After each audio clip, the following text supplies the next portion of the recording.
պայքարը, ընտրապայքարը գնալու պետքա հստակ հասկանալ ինչ ենք մենք առաջարկում հանրությանը։ Հանրությանը ունենք առաջարկ, թե չունենք, դա նաև վերաբերվում է ինձ որպես կուսակցության ղեկավարներ չի էլի, մյուս հանդիմադիրներին հիմա փորձում եմ ինչ-որ ձևով վիրավորել կամ բան կամ ինչ-որ ձևով մեղադրել կամ իրանց վրա դնել պարտականությունը, բոլորիս վրա պարտականությունը, ովքեր որ իրենց տեսնում են այս երկրում որոշ առումով խնդիրները լուծելու գաղափար ունեն եւ պատրաստ են կամք ունեն դա անելու։ Իսկ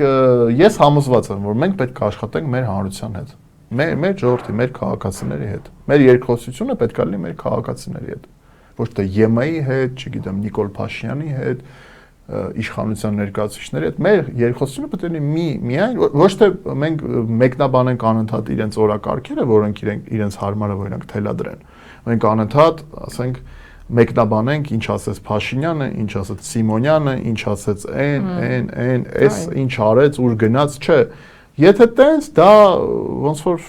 այնը ինչ որ իշխանությունը ուզում է եւ անում է, ինչին հասնում է։ Մեր երկխոսությունը պետք է լինի միայն մեր հասարակության հետ, մեր հայրենակիցների հետ։ Եվ միակ արդյունքը կարա դա տա։ Եթե դու ունենաս հստակ առաջարկություն։ Օրակարգ չի ստեղծում ընդդիմությունը, որպեսզի մարդիկ գնան, օրինակ տեսեք սրբազան շարժման ժամանակ սվում էր նոր օրակարգ է ձևավորվում եւ այն ժամանակ բոլոր լրատվամիջոցները Բագրատ Սրբազանին եւ սրբազան շարժման մասնակիցներին էին լուսաբանում, ամբողջ լրատվադաշտը նրանցով էր ողողված եւ ես մի պահ ուրախած ասացի, ըհը,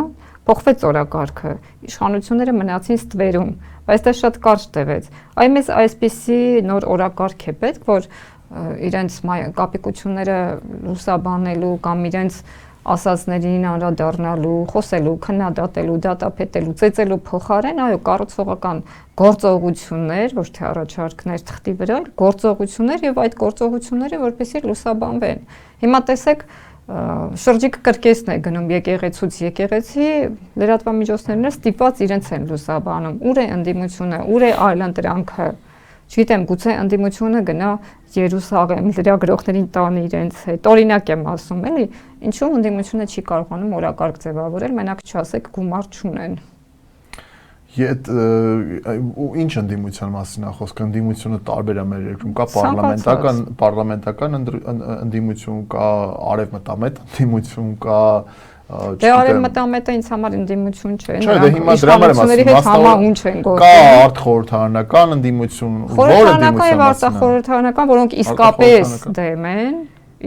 դեմ են այս իշխանություններին, ուզում են, որ այս իշխանությունը հեռանա, ոչ թե ուզում են այս իշխանությունների հետ խորհրդարանում որպես ընդդիմություն հանդես գալ։ Իրենց մասին է խոսքը։ Նայա, ես կողքից նայում եմ, մեկնաբանել իշխանության օրակարգ։ Դեռևս դա, այսինքն չկա դեռևս օրակարգ։ Միգուցե չեն կարողանում ձևավորել, չգիտեմ։ Այսինքն ունենք այն ինչ որ ունենք այսօր, բայց իմ առաջարկած օրակարգը դա է։ Աշխատել հանրության հետ, պահանջատիրության գաղափարը տարածել, իրազեկել հնարավորինս ու անհրաժեշտ պահի անցնել արդեն օրինական գործողությունների։ Եվ դրա մեջ մտնում է թե բնակարար ընտրությունները, պետք է հիմա շեշտ դնել ընտրությունների վրա։ Ես մի առաջարկ ունեմ ձեզ, որպես սոցիալական խնդիրներով եւ սոցիալական արդարության համար պայքարող կուսակցություն, եթե գումարներ ունեք, եթե չունեք, կարող եք հայթայթել, գուցե բարեգործական նպատակներով, այս ցրտին մարդիկ մասնավորապես չասեմ թոշակառները, ծեր մարդիկ, 70-70 անց մրսում են, սոված են, ինչու՞ չի կարող օրինակ հանրային ճաշարաններ բացել եւ այդ մարդիկ կոնե 1-2 անգամ օրակարգ է թե օրակարգ չէ 1-2 անգամ գնան այդ ճաշարաններում սնվեն, չգիտեմ, մի քանի ժամ մնան, տաքանան, նոր գնան տուն, կամ չգիտեմ, մարդկանց կոմունալ վճարները վճարել օրինակ, այդպիսի ընտանիքների օրակարգ է թե ոչ։ Իհարկե օրակարգ եւ շատ դրական օրակարգ է, շատ անհրաժեշտ օրակարգ է։ Եվ դրա շուրջ պետք է կենտրոնացնել ուշադրությունը եւ ջանքերը։ Այսինքն զրույցները լինեն դրա մասին, ոչ թե ինչու է սրտիկներ անում, ինչու Հական Ֆիդյանը ասած աջակցում են։ Այո, ես հենց դա եմ առաջարկում, այսինքն կարելի է եւ նման գաղափարներ եւ կարելի է շատ տարբեր նման կարեւոր եւ անհրաժեշտ գաղափարներ եւ օրակարգեր առաջ տանել, շատ ճիշտ եք ասում, դա շատ կարեւոր աշխատանք է եւ դա պետք է անել, դա պետք է դրա շուրջ պետք է կենտրոնացնել ուժերը, ջանքերը, ուշադրությունը, ոչ թե ուղղակի մեկնաբանել այն ինչ պետք չի մեկնաբանել։ Դե պատկերացրեք, այդքան ձայն նաև ընդդիմությունը կստանա։ Մի քիչ վատ բանով եմ ասում, գուցե հա շահի իմաստով, այո, բարեգործություն ես անում եւ այդ մարդիկ այլ ընտրանք են ունենում այս դեպքում։ Ես չեմ կարող ասեմ, ով ինչպես ինչ սկզբունքով է շարժում քվեն տալուց, ես կուզենայի ավելի շատ ոչ թե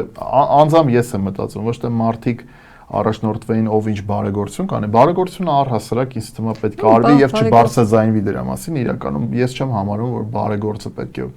Դա բարեգործություն չէ, դա քաղաքական դիրքորոշում։ Եթե դու խոստանում ես, կներեք, որ ընդհատում են, որ մեր իշխանության գալու ժամանակ սոցիալական պետություններ լինելու, դե հիմա ապացուցիր հո խոսքերով, մարդիկ արդեն մի անգամ խաբվել են խոսքերին, այլևս չեն ուզում խաբվել։ Դե այս անգամ ամենավատն էր։ Այո։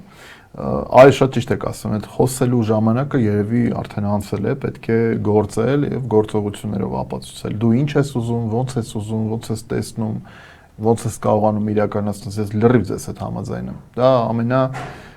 ճիշտ արդար ճանապարհն է, որ մարդկանց հետ լինես անկեղծ ու մարդկանց ցույց տաս, որ հիմա դու ունես ավելի քիչ հնարավորություն անում ես այսքանը, բայց եթե դու ունենաս ավելի շատ հնարավորություն, դու բնականաբար կանես կշարունակես այն ամենը, ինչ դու անում ես փոքր հնարավորություններով, արդեն ավելի մեծ հնարավորություններով։ Սա շատ լավ ճանապարհ է։